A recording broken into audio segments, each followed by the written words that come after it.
Welcome dear friends, for the students of class 12, I am going to discuss a marvelous sonnet, Shall I Compare Thee to a Summer's Day, written by the world famous poet William Shakespeare. William Shakespeare একাধারে ছিলেন একজন জনপ্রিয় নাট্যকার, অভিনেতা এবং কবি। তিনি মোট 38টি নাটক লিখেছিলেন দুটি দীর্ঘ কবিতা, এছাড়া বেশ কিছু কবিতা এবং 154টি সনেট, এবং প্রত্যেক ক্ষেত্রেই অভূতপূর্ব সাফল্য ও জনপ্রিয়তা অর্জন করেছিলেন। তাকে বলা হতো ইংল্যান্ডের জাতীয় কবি, বলা হতো বার্ড অফ অ্যাভন, অর্থাৎ অ্যাভনের চারণ কবি। অসাধারণ প্রতিভার অধিকারী এই কবি 1564 সালের 23 এপ্রিল স্ট্র্যাটফোর্ড অন অ্যাভন নামে একটি সুন্দর মফস্বল শহরে জন্মগ্রহণ করেন। পিতা জন শেক্সপিয়ার একজন সফল এবং সম্পদশালী ব্যবসায়ী, মা মেরি আর্ডেন এক ধনী কৃষক কন্যা। শেক্সপিয়ার উচ্চশিক্ষায় শিক্ষিত ছিলেন না, শুধু জানা যায় স্ট্র্যাটফোর্ড গ্রামার স্কুলে তিনি পড়াশোনা করেন। সেখানে ল্যাটিন ও গ্রিক ভাষা শেখেন। মাত্র 18 বছর বয়সে তিনি অ্যান হাথাওয়ে নামে এক মহিলা, যিনি তার চেয়ে 8 বছরের বড়, সেই মহিলাকে বিবাহ করেন। সুসন্না নামে তার একটি মেয়ে এবং হ্যামনেট ও জুডিথ নামে দুটি ছেলে ছিল। হ্যামনেট মাত্র 11 বছর বয়সে মারা যায়। তারপরই 1592 সালে শেক্সপিয়ার লন্ডনে চলে আসেন। সেখানে 1603 সালে কিংসম্যান নামে একটি নাট্য সংস্থায় যোগ দেন। এখানেই তার প্রতিভার স্ফুরণ ঘটে। লিখতে শুরু করেন একের পর এক নাটক। A midsummer night's dream, comedy of errors, the merchant of Venice, Julius Caesar, the tempest, King Lear, Hamlet প্রভৃতি আরো অনেক আছে। অবাধ কল্পনা বিলাসী এই কবি 1616 সালের 23 এপ্রিলে স্ট্র্যাটফোর্ড অন অ্যাভনে মাত্র 52 বছর বয়সে মৃত্যুবরণ করেন। এবার কবিতাটি সম্পর্কে বলে নিই একটু। আমি আগেই বলেছি কবি মোট 154টি সনেট লিখেছেন। এই 154টি সনেটের মধ্যে 1 থেকে 126 নম্বর পর্যন্ত সনেটগুলি কবিতার অতি প্রিয় বন্ধু এবং পৃষ্ঠপোষক সাউদাম্পটনের আর্ল হেনরি ওয়ারিয়টলেকে সম্বোধন করে লিখেছেন। আমাদের পাঠ্য সনেটটি 18 নম্বর সনেট, তাই এটিও তিনি তাকে সম্বোধন করেই লিখেছেন 1590 সালে। আর এটি টমাস থর্প প্রকাশ করেন 1609 সালে। কবি তার বন্ধু, তার পৃষ্ঠপোষক হেনরি ওয়ারিয়টলেকে খুবই ভালোবাসতেন। আর যাকে ভালোবাসি সেই তো সবচেয়ে সুন্দর হয়, তাই তার বন্ধু তার কাছে সবচেয়ে সুন্দর। এই বন্ধুটিকেই তিনি তার কবিতার মধ্যে অমর করে রাখতে চেয়েছিলেন।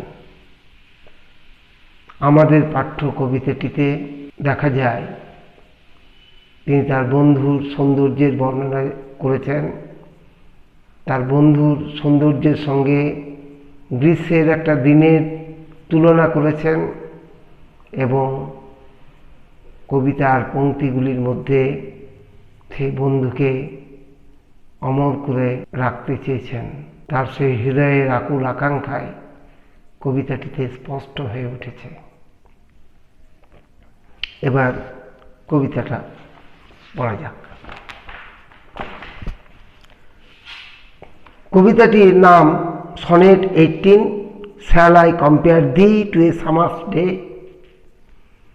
Sonnet 18, 18 number sonnet. Shall I compare thee to a summer's day, আমি কি তোমাকে তুলনা করব একটি গ্রীষ্মের দিনের সঙ্গে। দিটা ancient English, you. Shall I compare you to a summer's day, আমি কি তোমাকে একটি গ্রীষ্মের দিনের সঙ্গে তুলনা করব। কবিতাটি শুরু হয়েছে ওই একই প্রশ্ন দিয়ে, রিটোরিক্যাল কোশ্চেন দিয়ে, shall I compare thee to a summer's day. আসলে কবি তার সনেটগুলির নাম দেননি, সেগুলি সংখ্যায় প্রকাশিত। আমাদের সংকলক এই সনেটটির নাম দিয়েছেন সনেটের প্রথম লাইনটির অনুকরণে, তাই কবিতাটির নাম হয়েছে shall I compare thee to a summer's day. কবিতাটা পড়ি। Shall I compare thee to a summer's day, thou art more lovely and more temperate? Rough winds do shake the darling birds of May, and summer's lease hath all too short a date. এই দি, art, hath, এগুলো সব ancient English. দি মানে you, তুমি, art, R, hath, has, অনেক কিছু বোঝা যাচ্ছে। দেখো, shall I compare thee to a summer's day, rhetorical question দিয়ে শুরু হয়েছে। রিটোরিক্যাল কোশ্চেন একটা নেগেটিভ সেন্স থাকে। আমি যদি বলি ক্যান ইউ ডু দিস, তুমি কি এটা করতে পারো, তার উত্তরটা হচ্ছে no, you cannot do this. Shall I compare thee to a summer's day, আমি কি তোমাকে তুলনা করব একটা গ্রীষ্মের দিনের সঙ্গে। No, I cannot compare thee to a summer's day. Summer's day, গ্রীষ্মের দিন। কেন গ্রীষ্মের দিন কেন? আসলে ইংল্যান্ড একটি শীত প্রধান দেশ, তাই সেখানে গ্রীষ্মকাল বেশ উপভোগ্য এবং সবচেয়ে সুন্দর। তো একটা গ্রীষ্মের দিন সুন্দর, আবার কবির কাছেও তার বন্ধু সুন্দর। কিন্তু একটা গ্রীষ্মের দিনের সৌন্দর্য আর তার বন্ধুর সৌন্দর্য দুটোর মধ্যে অনেক ফারাক। তার বন্ধুর সৌন্দর্য মোর লাভলি, অনেক বেশি সুন্দর, মোর টেম্পারেট, অনেক বেশি সহনশীল। কিন্তু গ্রীষ্মের সৌন্দর্য, rough winds do shake the darling buds of May, মে মাসেই কুড়িগুলি ঝরে যায়। গ্রীষ্মকাল আসার ঠিক আগেই কুড়িগুলি ঝরে যায়, তাই ততটা সুন্দর আর থাকে না। আবার সামার্স লিজ, গ্রীষ্মের সময়কাল, has all too short a date, একটা নির্দিষ্ট দিন পর্যন্ত খুব সংক্ষিপ্ত সময়, অল্প সময়ের জন্য থাকে। এগুলো গ্রীষ্মের দিনের ফল্ট। কিন্তু তার বন্ধু মোর টেম্পারেট, ঝড় ঝাপটা কোনো কিছুতেই তার বন্ধুর সৌন্দর্য ম্লান হয় না। সেই সৌন্দর্য অনেক বেশি সহনশীল, লাভলি, মোর লাভলি, অনেক বেশি সুন্দর। বন্ধুর সৌন্দর্যের ধারে কাছেও আসতে পারে না একটি গ্রীষ্মের দিনের সৌন্দর্য। তাই তার সৌন্দর্যকে গ্রীষ্মের দিনের সৌন্দর্যের সঙ্গে তুলনা করা যায় না। তাই রিটোরিক্যাল কোশ্চেনটা দিয়ে শুরু হয়েছে, shall I compare thee to a summer's day? একটা গ্রীষ্মের দিনের সঙ্গে কি আমি তোমাকে তুলনা করব?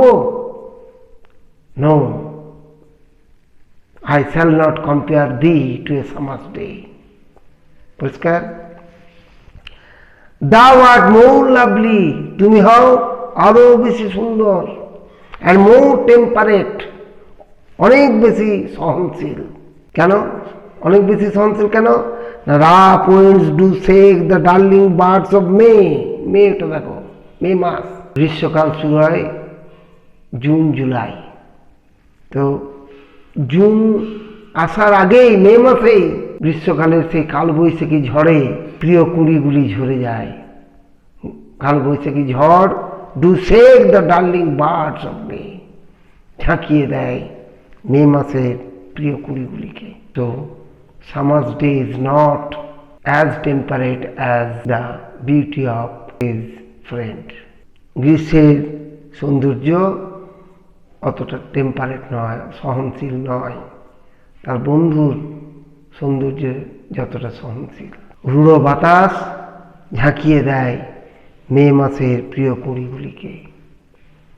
অ্যান্ড সামার্স লিভস, গ্রীষ্মের ইজারা, ইজারা বলতে বোঝাচ্ছে লিজ মানে ইজারা। ইজারা হচ্ছে একটা নির্দিষ্ট সময় থেকে একটা নির্দিষ্ট সময় পর্যন্ত কোনো জিনিসের কোনো সম্পত্তির অধিকার। লিজ এখানে সময়কাল ধরে নিতে পারি। তো গ্রীষ্মের সময়কাল আছে টু শর্ট, খুবই অল্প, এ ডেট একটা দিন পর্যন্ত। কিন্তু বন্ধুর সৌন্দর্য অতটা ক্ষণস্থায়ী নয়, সে থাকবে। কবি ধরেই নিচ্ছেন বন্ধুর সৌন্দর্য চিরকাল থাকবে, কাজে তার সঙ্গে তুলনা করা চলে না। পরিষ্কার? Next line, sometime too hot the eye of heaven shines, eye of heaven, eye of heaven, heaven মানে স্বর্গ, eye মানে চোখ, eye of heaven স্বর্গের চোখ না। স্বর্গের চোখ বলতে গেলে আকাশ, হেভেন মানে আকাশ, ধর আকাশের চোখ অর্থাৎ সূর্যকে বলা হচ্ছে। আই অফ হেভেন মানে সূর্য। সামটাইম কখনো কখনো, টু হট খুবই গরম, উত্তপ্ত। কি? The eye of heaven shines, সূর্য উত্তপ্তভাবে কিরণ দেয় কখনো কখনো। অ্যান্ড অফুন এবং প্রায় ইজ হিজ গোল্ড কমপ্লেক্সন, এবং তার সোনালি বর্ণ ডিমড ম্লান হয়। এগুলো সব গ্রীষ্মের ফল্ট। এক নম্বর ফল্ট রাফ উইন্ডস, যে ঝাঁকিয়ে দেয় মে মাসের প্রিয় কুড়িগুলিকে। দু নম্বর ফল্ট স্থায়িত্ব, summer's lease have all too short. তিন নম্বর ফল্ট উত্তপ্তভাবে কিরণ দেয় সূর্য। চার নম্বর তার গোল্ড কমপ্লেক্সন, সেটা সুন্দর কিন্তু তা কখনো কখনো ম্লান হয়, ডিমড হয়। কখনো কখনো আকাশ ওভারকাস্টেড হয়, তখন সূর্যের সেই সোনালি বর্ণ ঢাকা পড়ে যায়, ম্লান হয়ে যায়, ডিমড হয়। That is also fault. And every fair from fair sometime declines, এবং প্রতিটি সুন্দর সুন্দর জিনিসগুলি থেকে প্রতিটি সুন্দর, গ্রীষ্মের যে সব সুন্দর জিনিসগুলো রয়েছে সেই সুন্দরগুলো থেকে প্রতিটি সুন্দর সামটাইম ডিক্লাইন্স, কখনো কখনো হ্রাসপ্রাপ্ত হয়। দুটো ফেয়ার আছে, একটা ফেয়ার নাউন, একটা অ্যাডজেক্টিভ। প্রত্যেকটি সুন্দর সুন্দর জিনিসগুলো থেকে কখনো কখনো হ্রাসপ্রাপ্ত হয়, কমে যায়। বাই চান্স, ভাগ্যক্রমে, or nature's changing course untrimmed, অথবা প্রকৃতির পরিবর্তনশীল কার্যক্রম যা অপরিবর্তনীয়, সেই প্রকৃতির পরিবর্তনশীল কার্যক্রমের দ্বারা অথবা ভাগ্যক্রমে সুন্দর জিনিসগুলোর থেকে সুন্দর হ্রাসপ্রাপ্ত হয়। ঠিক আছে, তাহলে কি কি ফল পেলাম গ্রীষ্ম ঋতুর? 1 নম্বর, rough winds do shake the darling birds of May, and summer's leaves hath all too short a date. 3 number, sometime too hot the eye of heaven shines, and often is his gold complexion dimmed. And every fear from fear sometimes declines by chance. Chance মানে ভাগ্যক্রমে এখানে। আর nature's changing course, প্রকৃতির পরিবর্তনশীল কার্যক্রম। Untrimmed, যেটা অপরিবর্তনীয়, that is untrimmed, যেটা অপরিবর্তনীয়। সেই প্রকৃতির পরিবর্তনশীল কার্যক্রমের দ্বারা সময়ের সাথে সাথে সব কিছুই পরিবর্তন হয়। আমরা প্রত্যেকেই শৈশবে সুন্দর থাকি, পবিত্র থাকি, নির্মল থাকি। তারপর বয়স বাড়ে সময়ের সাথে সাথে, এবং আমাদের সৌন্দর্য আস্তে আস্তে আস্তে আস্তে আস্তে যৌবনে আরও বেড়ে ওঠে হয়তো। তারপর প্রৌঢ়ত্ব আসে, তখন দেখো সৌন্দর্য ম্লান হতে শুরু করে সময়ের সাথে সাথে। বার্ধক্যে তো একদম সৌন্দর্য চলেই যায়। তো সময়ের সাথে সাথে পরিবর্তন হয়, সময়ের সাথে সাথে গাছের পাতা বের হয়, ফুল ফোটে, আবার পাতা ঝরে যায়, ফুলও ঝরে যায় সময়ের সাথে সাথে। এগুলো অপরিবর্তনীয়, আনটিমড। তো সময়ের সাথে সাথে সৌন্দর্য ম্লান হয়, প্রকৃতিরও সৌন্দর্য ম্লান হয়। কিন্তু কবি বিশ্বাস করেন তার বন্ধুর সৌন্দর্য কখনো ম্লান হবে না। তারপরেই বলছে দেখো, but the eternal summer shall not fade, কিন্তু তোমার চিরকালীন সৌন্দর্য, চিরকালীন গ্রীষ্ম ম্লান হবে না। সৌন্দর্য গ্রীষ্ম একই জিনিস হয়ে যাচ্ছে। Summer, that is beauty. তোমার গ্রীষ্ম কখনো, তোমার গ্রীষ্ম ম্লান হবে না। Not lose possession of that fair, এবং ওই সৌন্দর্যের অধিকার হারাবে না। কোন সৌন্দর্যের? দাও ওয়েস্ট, তোমার নিজের যা তোমার নিজের সৌন্দর্য। Not lose possession of that fair the West, তোমার যে সৌন্দর্য নিজের, তা অধিকার হারাবে না। নট শ্যাল ডেথ ব্র্যাগ, মৃত্যু বড়াই করবে না। The wanderest in his shade, আর কোরাল গ্রাসের ছায় মৃত্যু তোমার কাছে বড়াই করবে না। হোয়েন ইন এটারনাল লাইন্স, যখন চিরকালীন পংক্তিগুলির মধ্যে, টু টাইম দ্য গ্রেস্ট, সময়ের সাথে সাথে তোমার সৌন্দর্য বেড়ে উঠবে এই চিরকালীন লাইনগুলির মধ্যে, এই চিরকালীন পংক্তিগুলির মধ্যে, তখন মৃত্যু তার করাল গাছের ছায় তোমাকে নিয়ে গিয়ে তোমার কাছে বড়াই করবে না। তোমার নিজের যা সৌন্দর্য, সেই সৌন্দর্যের অধিকার হারাবে না। তোমার চিরকালীন সৌন্দর্য ম্লান হবে না। So long as men can breathe or eyes can see, so long lives this, and this gives life to thee. So long as men can breathe, যতদিন মানুষ শ্বাস নিতে পারে, or eyes can see, চোখগুলো দেখতে পারে যতদিন, ততদিন so long lives this, এই লাইন, এই পংক্তি বেঁচে থাকবে। So long lives this, এই পংক্তি বেঁচে থাকবে ততদিন।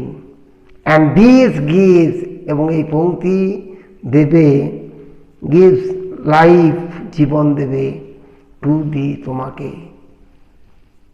যতদিন এই মানুষ শ্বাস নিতে পারবে, যতদিন চোখ দেখতে পাবে, ততদিন এই পংক্তি বেঁচে থাকবে, এবং এই পংক্তিগুলি তোমাকে জীবন দেবে। কাজেই তুমি চিরকালীন থেকে যাবে, তোমার সৌন্দর্য চিরকাল থাকবে, কখনোই ম্লান হবে না। বাট গ্রীষ্মের দিনের সৌন্দর্য কখনো কখনো তো ম্লান হচ্ছেই, ম্লান হবেও। কাজে গ্রীষ্মের দিনের সঙ্গে তোমার তুলনা করা যেতে পারে না। পরিষ্কার?